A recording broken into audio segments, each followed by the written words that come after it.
mic. That's what I'm holding. Super cute. I feel very professional. Hopefully my videos sound a little bit better. I'm going to be looking at my phone a little bit because I have some notes on here.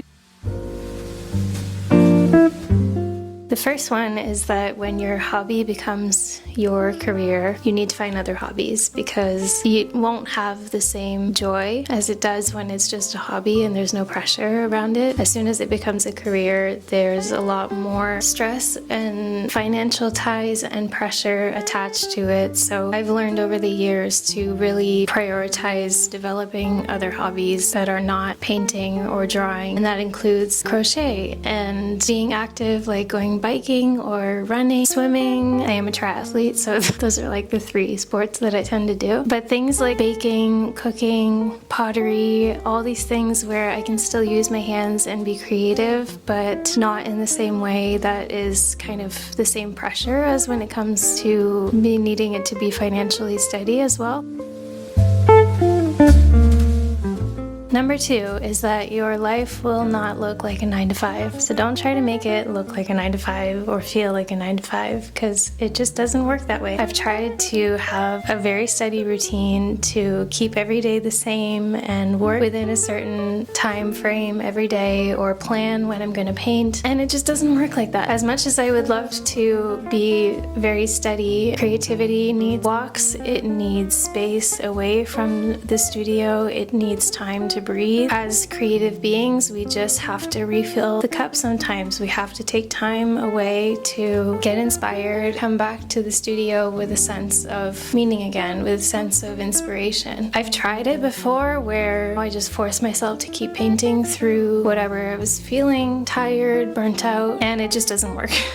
In my experience, it just does not work. I used to feel guilty about spending an afternoon by the beach with my sketchbook if my partner was working until 5, and kind of seeing that dynamic would make it hard for me to kind of trust myself that I was doing the right thing, and I would get these voices in my head like maybe I'm just, being lazy or something like that. But every time that I listen to that instinct of like, I need space right now, I need to just get out, if I prioritize that, then I come back to the studio so much more fresh and so much more clear, and my paintings can just flow from there. And also it's important, I think, to mention that your energy will also impact your creativity. So day to day you might feel very different, and that's okay, and it's just the flow of life. And I think the more you can kind of hone into that ebb and flow instead of trying to be so rigid and structured, I think the more productive we can actually be as creative people. Number 3 is that financial anxiety is so valid. This is like such a huge hurdle for me. Even today, I still struggle with not having a steady paycheck or not feeling certain about where things are. But even if my business feels like I'm in a place where things are very steady and income is coming in from multiple revenues, I still feel that sense of an instability sometimes. And that's just part of it. The one thing that helped me look at things differently was when the pandemic hit, because I was just starting out my business and everybody around me who was working those stable, steady jobs were getting laid off. Meanwhile, my business was thriving. And of course, there's some luck in there, but I think the importance of recognizing that just because a job is a job does not mean it's necessarily stable, and it doesn't mean that what we do as creative people is any less stable. I think there are ways of approaching finances that are smart and that should be done properly, but in my personal opinion, having a creative job is not any less lucrative as any kind of so-called steady career. The more you can diversify your income, the better off you will be. That's my best advice there. Number 4 is not to try to manage everything yourself, maybe at the beginning, but don't try to do that long term. When I look at numbers, my brain just wants to explode. So I have a bookkeeper and I work with people who take care of all my finance stuff because I just can't. I know that that is a limit in my brain where I am very creative. I'm not interested in doing finances, and having that stress over my shoulders when I'm trying to run my business, to me, just was not sustainable. I I hired a bookkeeper, and shout out to her because I could not run my business without her. I immediately delegated that from the beginning, and it has just been such a life changer to me. And sometimes I see other people on Instagram talking about the dread of having to do the year end and the taxes and receipts and all that. I feel very grateful that I found my bookkeeper. We're all different, and if you know that there's an area where you're gonna have added stress because it's not an area that you're very strong in, I don't think there's any shame in that. And I think it's very strong to actually say and recognize that, okay, I'm not strong in this area, so I'm gonna need help here. And I think that will take you so much further than trying to manage everything yourself and burning out at the end. Another thing for me is having the agency that I work with. So I've been doing illustration for about 7 or 8 years now, and I've been working with an agency for about 5 years, and they of course take a cut of all the projects that I do. However, they are taking care of contracts, deadlines, they're working with clients hands-on, answering emails quicker than I can, having the headspace to figure out the numbers, again, like pricing projects. So to me, it's really worth it.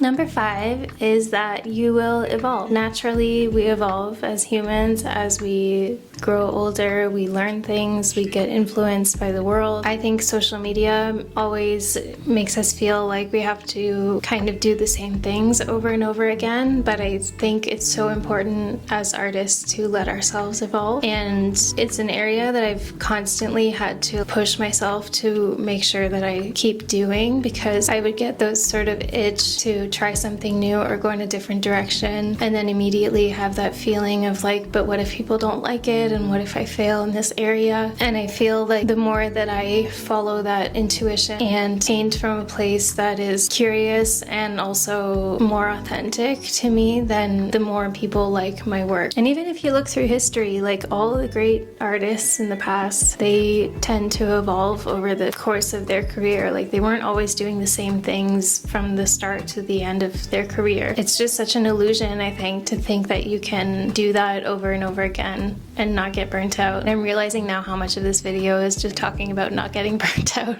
But I think because I've been to that place where I felt burnt out, and so I know how to kind of avoid that. Just letting yourself evolve is a huge one, because you have to grow, you have to change, you inevitably do. I've been doing illustration, like I said, for 7 or 8 years, and then just a couple years ago I started getting an itch to try different mediums, kind of explore a different world of art, which is fine art. And right now I'm kind of still in a bit of a transition phase where I'm managing both of those areas, and I feel like I'm just getting to a place where I'm actually doing them both well right now. Like it took me a while to still wrap my head around, are people still gonna like me? Are people still gonna like my work? Are they still gonna buy my work? So there's a lot of uncertainty around that, and it took my mind a while to catch up to the acceptance that like, yeah, I can do both right now. I can manage that, and it helps me grow, and it helps feed my creative soul. The importance of evolving and just letting yourself grow are